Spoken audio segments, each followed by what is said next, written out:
आचार्य पूज्यपाद स्वामी ने जो कल्पना की है,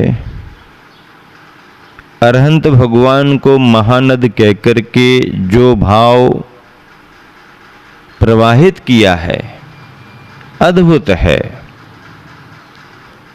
उन्होंने ये कहा कि नदी में उतरो, नदी में डुबकी लगाओ,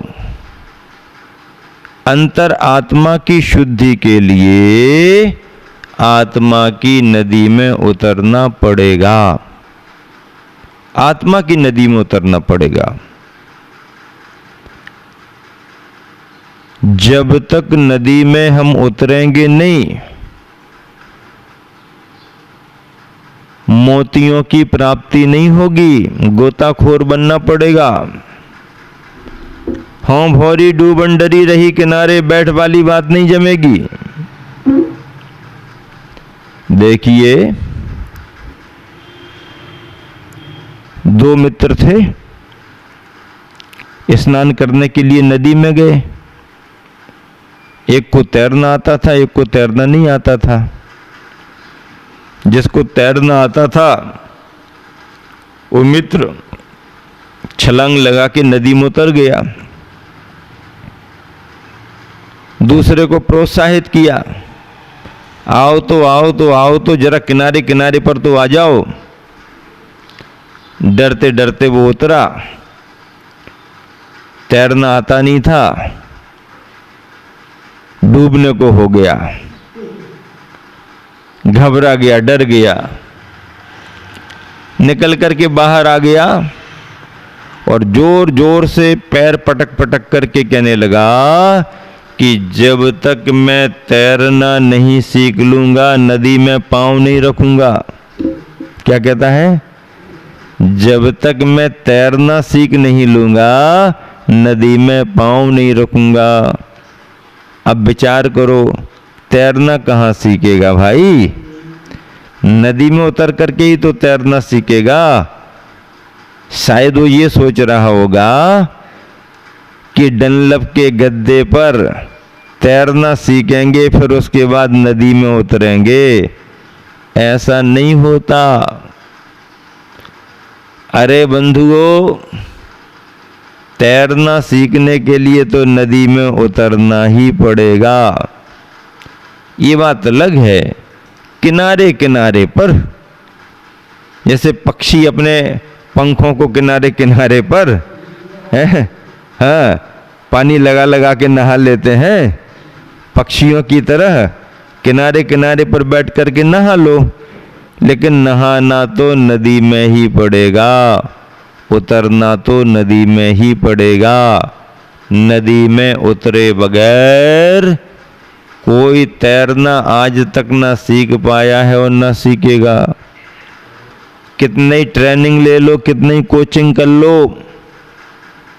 डनलप के गद्दे पर लेट लेट करके तैरना सीख लो, कितना ही कुछ करो, रेत में तैरना सीख लो, लेकिन ये सीखना तुम्हारा पानी में काम नहीं आएगा। पानी में काम नहीं आएगा। पानी में तो तुम्हें हिम्मत से उतरना पड़ेगा, हिम्मत से उतरना पड़ेगा। और पानी में उतरने पर ही तुम्हारे ज्ञान की परीक्षा होगी। हाँ, चारित्र को धारण किए बगैर कोई भी सीख नहीं सकता। कलर तो दिखने लगते हैं, ज्ञान में रंग दिखने लगता है, लेकिन सुगंध नहीं आती। और जिसमें सुगंध ना हो तो रंग भी किस काम का? रंग भी किसी काम का नहीं है। उस रंग से आकर्षित होकर के पक्षी जब उस फूल पर बैठता है और गंध नहीं मिलती है तो पक्षी का रंग का मोह भी भंग हो जाता है। क्या होता है? रंग का मोह भी भंग हो जाता है। अरे यार, कहाँ फंस गए? कलर तो अच्छा दिखा लेकिन गंध तो बिल्कुल भी नहीं है। पक्षी भी परेशान हो जाता है। पलाश के फूल होते ना, टेशू के फूल, अभी अपन विहार करते हुए आ रहे थे ना, जंगलों में कितने, एक हरा पत्ता नहीं, फूल फूल फूल फूल, लाल लाल लाल लाल फूल फूल, पूरा का पूरा पेड़ फूला हुआ, लेकिन गंध नहीं, कुछ भी गंध नहीं। ऐसे टेसू के फूलों में रंग तो होता है पर गंध नहीं, और पक्षी आकर के भ्रमित होकर के रंग के आकर्षण में बैठ जाए, और जब उसे सुगंध नहीं मिलती उसका मन भी खराब हो जाता है। कहाँ फंस गए, कहाँ फंस गए, कुछ नहीं। सम्यक ज्ञान भी चारित्र के बिना सुगंध रहित रंग के समान है। सम्यक ज्ञान भी चारित्र के बिना गंध रहित सुगंध रहित रंग के समान है। आकर्षण तो दिखता है लेकिन आनंद नहीं आता। क्या? आकर्षण तो दिखता है पर आनंद नहीं आता। इसीलिए पूज्यपाद स्वामी ने ऐसे तीर्थ की बात की और उसमें स्नान करने की बात की। अरहन महानदस्य, अरहंत भगवान का नद, अरहंत भगवान का तीर्थ, नहीं किसी से जीता जाता। कितना बढ़िया पद है, बार बार पढ़ने का मन होता है, सुनो ध्यान से। नहीं किसी से जीता जाता, अजय है गंभीर रहा। अरहंतों का शासन अजय है।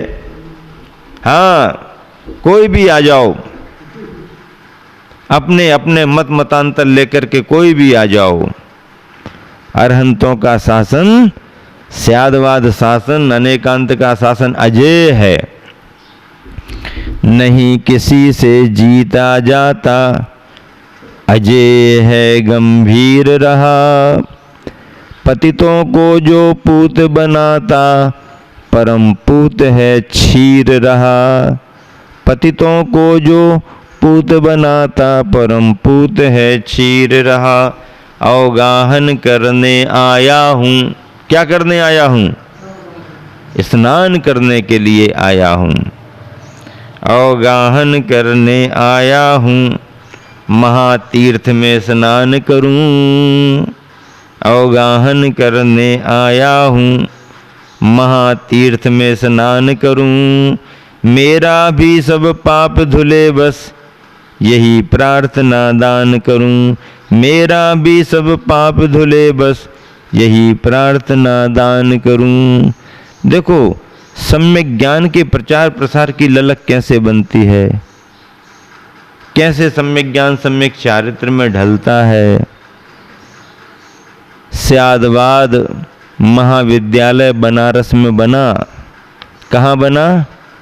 बनारस, काशी, काशी में बना। काशी कहाँ पर है? बनारस, जहाँ गंगा नदी बह रही है।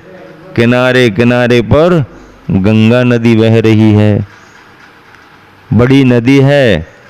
और वहाँ पर हिंदू, काशी हिंदू विश्वविद्यालय भी है, यूनिवर्सिटी विश्वविद्यालय, और स्यादवाद महाविद्यालय भी खुला। गणेश प्रसाद जी वर्णी के मन में भाव आया, जैन समाज में विद्वान होने चाहिए, जैन ग्रंथों का प्रकाशन होना चाहिए, जैन ग्रंथों का प्रचार प्रसार होना चाहिए, जैन वाणी का प्रचार होना चाहिए। गणेश प्रसाद वर्णी जन्मना असाटी समाज से थे, अजैन थे, लेकिन बचपन में जैन समाज से उनको संरक्षण मिला। गहोई हिंदू तो वो असाटी समाज कहलाती है, बुंदेलखंड की, तो संरक्षण मिला उनको। माँ चिरौंजाबाई मिल गई, उन्होंने पढ़ाया लिखाया बचपन से ही। जैन धर्म में रुचि बढ़ गई, रुचि बढ़ती गई, बहुत सीखने की भावना हुई, पर कहाँ सीखें, कैसे सीखें। सीखते सीखते उनको लगा जैन समाज में पाठशालाएं खुलना चाहिए, विद्यालय खुलना चाहिए, एक बड़ा महाविद्यालय बनना चाहिए। अब बड़ा महाविद्यालय बनना तो चाहिए, पर बिना पैसे के कोई काम होता क्या? बिना पैसे के काम होता क्या? तो उन्होंने क्या किया कि बड़ी कल्पना लेकर के काशी बनारस में जैनियों का बहुत बड़ा महाविद्यालय हम खोलने जा रहे हैं। जैन समाज के लोगों से बात की, तो जैन समाज के लोगों से बात की तो एक व्यक्ति सामने आया, कहने लगा बाबा जी वर्णी जी, आप भावना रख रहे हो तो हम 1 रुपया आपको देते हैं। कितने रुपया देते हैं? 1 रुपया उसने दिया। खोल लो बाबा जी विद्यालय। 1 रुपया में विद्यालय खुलता क्या? लेकिन वर्णी जी ने उस 1 रुपये का क्या उपयोग किया? 1 रुपये के उस समय में उन्होंने 64 पोस्ट कार्ड खरीदे। पोस्ट कार्ड आता ना, 1 रुपये में 64 पोस्ट कार्ड आए, और उन 64 पोस्ट कार्डों पर अपने मन की भावना लिखी कि हम जैन समाज के लिए कुछ करना चाहते हैं, जैन विद्यालय खोलना चाहते हैं, इसमें आप समाज बंधुओं का सहयोग होना चाहिए। और वह 64 पोस्ट कार्ड लिख करके समाज के बड़े बड़े व्यापारी उद्योगपतियों के नाम डाल दिए।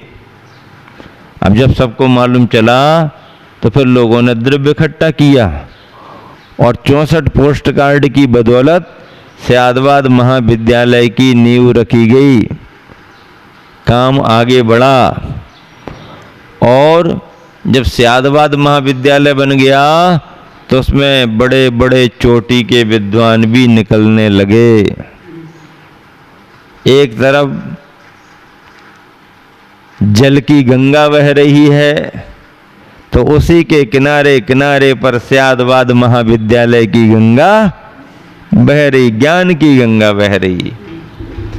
और उस विद्यालय में से पढ़ करके निकले हुए छात्र भूरामल जी आगे चल करके मुनिवर ज्ञान सागर जी और आचार्य ज्ञान सागर जी बने। क्या बात है!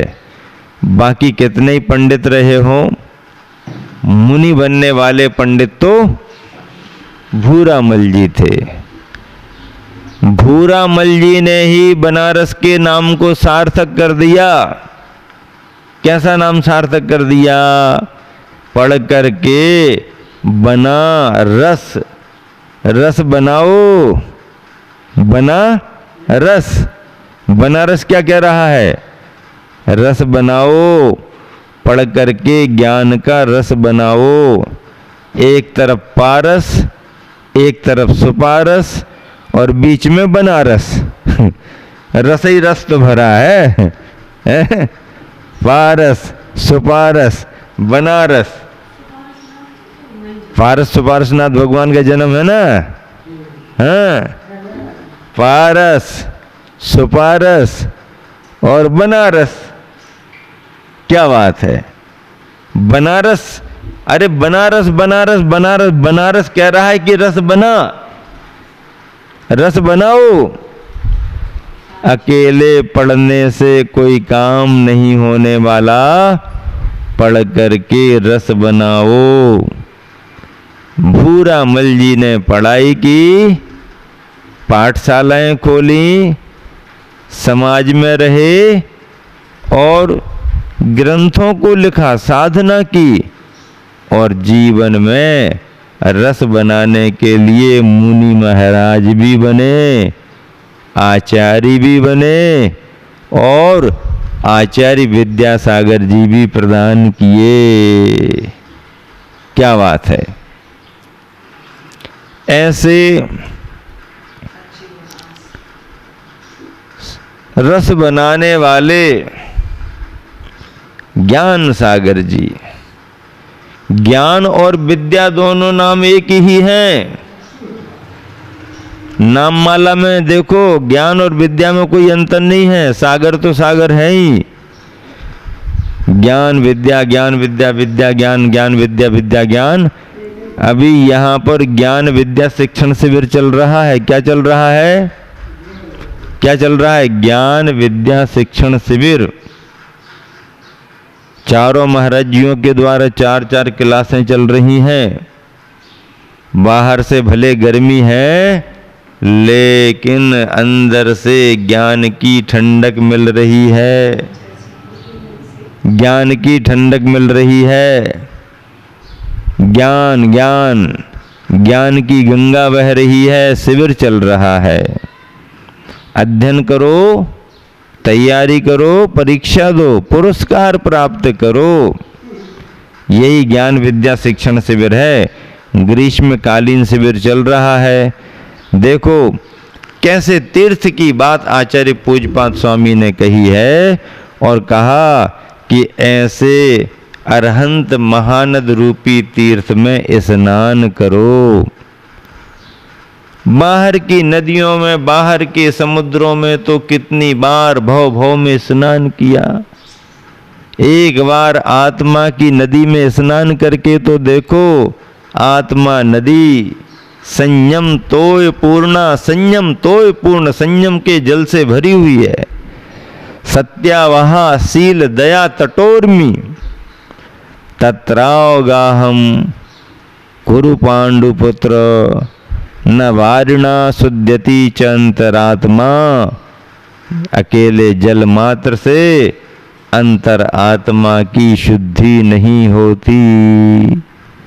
अंतर आत्मा की शुद्धि के लिए आत्मा की नदी में स्नान करना पड़ेगा, स्नान करना पड़ेगा। बाहर के जल से बाहर का मल दूर हो सकता है।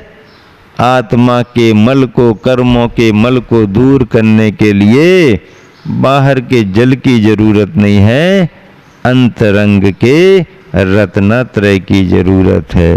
अंतरंग का रत्नत्रय यदि हमारे पास है, बहिरंग का रत्नत्रय यदि हमारे पास है, निश्चय व्यवहार का रत्नत्रय हमारे पास है, तो यही जिन शासन है, यही जिन तीर्थ है, यही अरहंत भगवान का वीतरागी शासन है। इसी को अरहन महानदस्य कहा। अरहंत भगवान का महानद, महातीर्थ, जिसमें भव्यात्मा आकर के रत्नत्रय की प्राप्ति करके स्नान करते हैं और अपना कल्याण करते हैं। कल्याण करने के लिए जिन शासन ही एकमात्र शरण है, जिन शासन ही एकमात्र शरण है, जिन शासन ही एकमात्र शरण है।